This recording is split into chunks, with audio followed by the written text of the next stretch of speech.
All right, man, I got this story out of New Jersey. I like to keep up with all these indictments. I like to keep up with them. Um, and New Jersey, this is just a few days ago. 19 Jersey City gang members charged for drug trafficking. Um, 19 Jersey City gang members and associates have been charged for their roles in an expansive drug trafficking conspiracy. U.S. Attorney Haba announced. Um, they got a list of all their names, and then it says these defendants are charged with operating a drug trafficking organization that poisoned the community of Jersey City with their distribution of fentanyl, crack, PCP, and other narcotics. I'm almost certain all those drugs came from LA. All these drugs, especially the PCP. PCP, LA is the capital of PCP. These arrests and charges mark another strike in our relentless war against deadly narcotics and ruthless street gangs that infest and terrorize our communities. We will not rest until every drug trafficker and violent offender is held accountable and removed from the streets. And I'll put a link to this article. I got a clip I'm going to play, but I just wanted to react to that statement that these people really think they can get rid of drugs and get rid of gangs by indicting 16 people, because next week what's going to happen, Munchie? Shit, man, it's gonna be some more people stepping up to sell that shit. There you go. It's going to be some more people pop out. That's all it is. All these indictments do is create a little vacuum, and then whoever was on the sidelines is going to figure they're going to jockey for position and do the same thing all over again. Yeah, but they use that the verbiage they used for the low press and like to make, you know what I'm saying, to the community, make it seem like they really need to clean something up. You know what I'm saying? Yeah, but we got to let the people know that this is just all semantics. Right. There's nothing real about these press conferences and what they say. All right. They're not getting rid of the gang. They're not getting rid of drugs. They're not getting rid of the problem with drugs is that there's a market to use them. As long as there's a population of people that consume the drug, there will always be people there to bring them the drug. It's hard to say. If the dealers wasn't selling it, the government would be. Yeah, and the problem is too many people in this country want to do drugs. So if they want to clean up the drug problem, don't go after the dealers. Go after the users. If there's no users, then there's no dealers. If there's no market, then there's no money to be made. You'll be surprised how many higher ups, politicians, lawyers that do cocaine. Yeah. They'd be shocked. If you get the drug testing, senators, governors, and mayors, y'all be shocked. And how many of their drugs are coming from a street source? You know? Right. The same people that they're indicting, they're sending to federal prison, but these users, these high up users, these upper echelon users know that I'm not worried about my supplier that just went to prison. I'll have a new one real soon.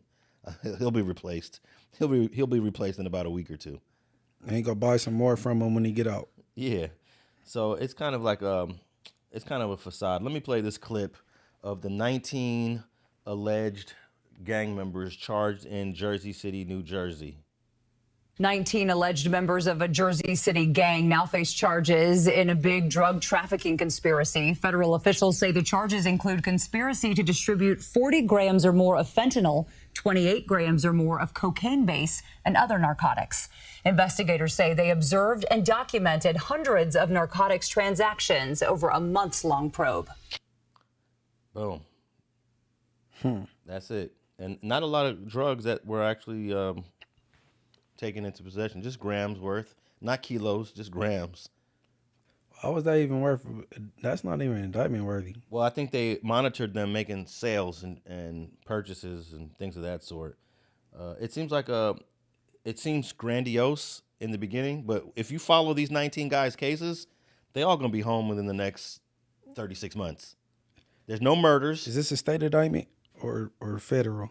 This is a federal indictment. Okay. But I don't believe any of these people are going to do heavy time because there's no violent crimes in this indictment. There's no murders. There's no attempted murders. It's just it's low-level drug trafficking. Imagine all these low-level drug dealers getting indicted. That I think they wasting resources, bro.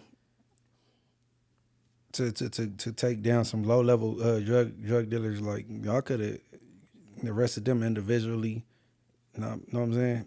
Like the feds for this. Yeah, it is a little minor, but you know, there's people that live in these communities that are complaining. There's people that have kids that live on these blocks that are complaining. Right. So we can say it's low level, but we can't ignore the fact that there are kids that grow up on these streets that are trying to live a normal life, and they're saying that these people are disrupting that. Okay, overstood, right? Yeah. Because you and I both have kids. Okay, let's put it like this. Other federal agents is laughing at this little takedown. Maybe so. Like the other, because they all be in competition, friendly competition. You know what I'm saying? Like they laughing like, oh man, Parker was over that little indictment. Yeah, I passed on that yet, like for sure. Okay, listen. This paragraph of the article near the end, it says the charged offenses carry a minimum sentence of 5 years to a maximum of 40.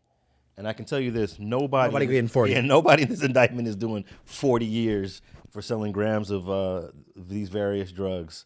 But you know, that's how it always starts off. You know, you're facing 100 years, you're facing 50, 40. I believe all these guys are going to be out in 36 months. Right. They all gonna be out. And this was headed by the Bureau of Alcohol, Tobacco, and Firearms, ATF.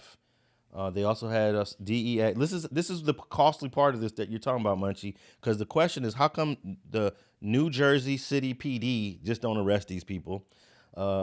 It's the DEA, the ATF, and the VCI. The VCI is the Jersey City Violent Crimes Initiative.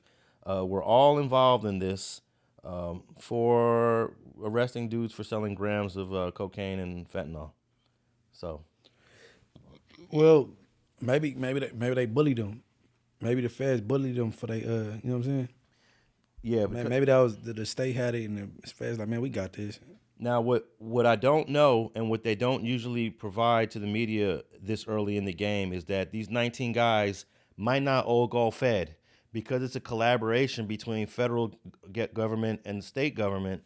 They usually split it up. Yeah, they split inmates. Yeah. Let us get some. So that's something that you have to do. If you want to follow this case, the names of all the defendants are here. All you got to do is search the database, see how many are in the BOP and how many are not in the BOP. You know, you search some of these names, it'll say not in BOP custody, and you're like, well, how? You just got arrested. You just got arrested in this indictment, and then you go to New Jersey Department of Corrections, and then you find out that, for example, Gerard Crawford, who's named in this indictment, he might be sitting in the New Jersey penitentiary. Or right now he'd be in the county jail on his way to New Jersey penitentiary. But yeah, that's the most recent federal indictment that is impacting street gangs here in the United States. I want to move on to another one. There's a gang in Minneapolis. I was there for the George Floyd protests in 2020. It was the first and only time I've ever been to Minneapolis. I'm familiar with Minneapolis only because of the artist Prince. That's where he was from. A